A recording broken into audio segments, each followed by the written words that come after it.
Pada kesempatan kali ini, saya akan membawakan materi tentang benarkah Ratu Pantai Selatan atau Nyi Roro Kidul masuk Islam.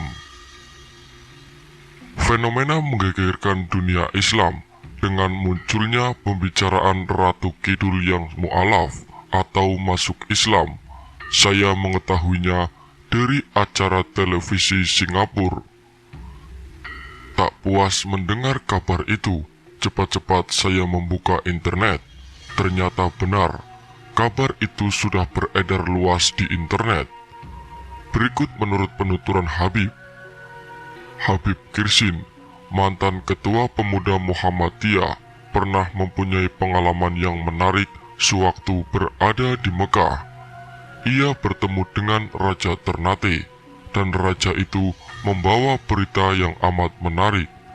Katanya, di Mekah ia bertemu dengan Nyi Roro Kidul yang sedang melaksanakan ibadah haji.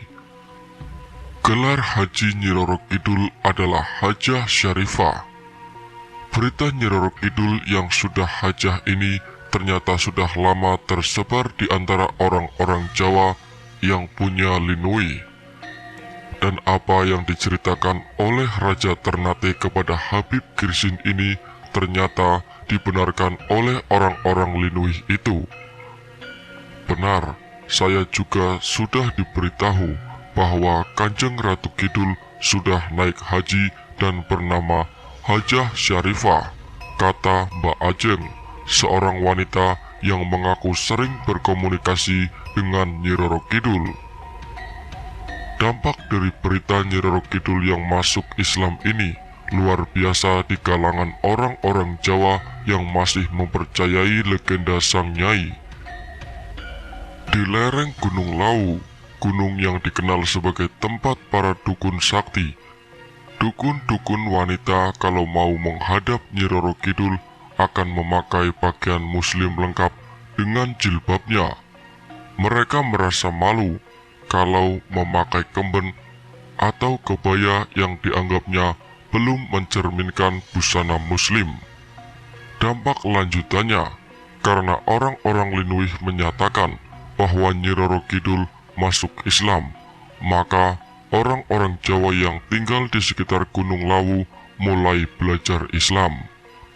Pada waktu itu saya berkunjung ke sebuah desa di lereng Gunung Lawu. Memang terlihat orang-orang tua di sana sudah banyak memakai hijab. Lepas dari benar tidaknya berita itu, cerita masuk Islamnya Nyi Roro Kidul seakan membenarkan tesis Wycliffe bahwa sejarah Islamisasi di Jawa sangat kompleks. Sejak Islam datang ke Jawa pada 600 tahun yang lalu, banyak sekali kejutan dalam proses Islamisasi di Jawa, dan kondisi itu terus berjalan secara tidak linier. Memang sulit membayangkan bagi proses Islamisasi muncul dengan kisah mistis semacam itu. Tetapi faktanya, hal itu terjadi dan dampaknya sangat fenomenal dalam kehidupan orang Jawa. Berita masuk Islamnya Nyi Roro Kidul dan dampaknya terhadap proses Islamisasi yang mengejutkan, mungkin dalam fase tertentu mirip dengan santrinya Pak Harto. Peneliti Islam Jawa dari Barat niscaya tidak akan pernah bisa membayangkan bagaimana priyayi abangan semacam Pak Harto yang juga abangnya militeri general atau Samson tiba-tiba membangun Masjid Megah At-Tin di Taman Mini dan membangun 999 masjid di seluruh Indonesia melalui Yayasan Amal Bakti Muslim Pancasilanya. Di sisi lain, cerita masuk Islamnya Nyi Roro Kidul yang sangat tidak rasional itu menunjukkan tesis Ulrich Wills bahwa kekuatan modernisasi dan sekularisasi akan menyapu mistisisme dan sakralisme dari kehidupan manusia pasca Renaissance. Ternyata tidak terbukti. Pippa Norris dan Roland Innerhalter dalam bukunya yang berjudul Secret and Secular Regional and Politic Worldwide mengulas bagaimana para pemikir besar seperti Auguste Comte, Herbert Spencer, Emile Durkheim, Max Weber, Karl Marx, dan Sigmund Freud yang memprediksi bahwa agama akan hilang setelah munculnya masyarakat industri sekarang harus melihat kenyataan sebaliknya. Agama ternyata makin hidup dan merobohkan teori-teori dasar sekularisasi yang meramalkan habisnya sakralisasi di dunia modern. Di sebuah desa di Lampung misalnya, Majelis Ulama Indonesia pernah bercerita bagaimana jin-jin berperan besar dalam mengkristenkan masyarakat desa di sana, sebagaimana Nyi Roro Kidul mengislamkan orang-orang abangnya di lereng Gunung Lawu, di Eropa, Amerika, Jepang, bahkan di Cina. Antusiasme masyarakat dalam mengikuti agama makin kuat. Pada saat ini, di abad ke-21, meminjam istilah Nancy Rosenblum, kewajiban berkewarganegaraan makin bergesakan dengan kewajiban berkeimanan. Lalu bagaimana dengan sosok Nyi Roro Kidul menurut Al-Quran? Sosok Nyi Roro Kidul menurut Al-Quran masih menjadi perdebatan karena tak sedikit yang percaya bahwa penguasa Laut Selatan itu nyata dan benar adanya. Lantas, seperti apakah faktanya? Sebagian masyarakat di Indonesia masih percaya dengan segala macam klinik dan mitos. Salah satu mitos di Indonesia yang cukup populer di mata masyarakat adalah Nyi Roro Kidul.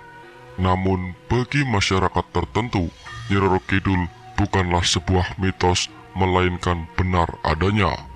Bahkan, sejak dulu kala, tradisi penghormatan untuk Nyi Roro Kidul telah berkembang di masyarakat. Sebagian masyarakat di Pulau Jawa menggelar sebuah tradisi berupa gelar ritual upacara di pantai selatan atau Samudra Hindia. Lalu, siapakah sosok Nyi Roro Kidul sebenarnya? Nyi Roro Kidul adalah sosok legendaris yang dipercayai sebagai penguasa Laut Selatan. Nama lain Nyi Roro Kidul di berbagai kepercayaan adalah Nyai Loro Kidul, Nyi Rara Kidul, hingga Ratu Laut Selatan.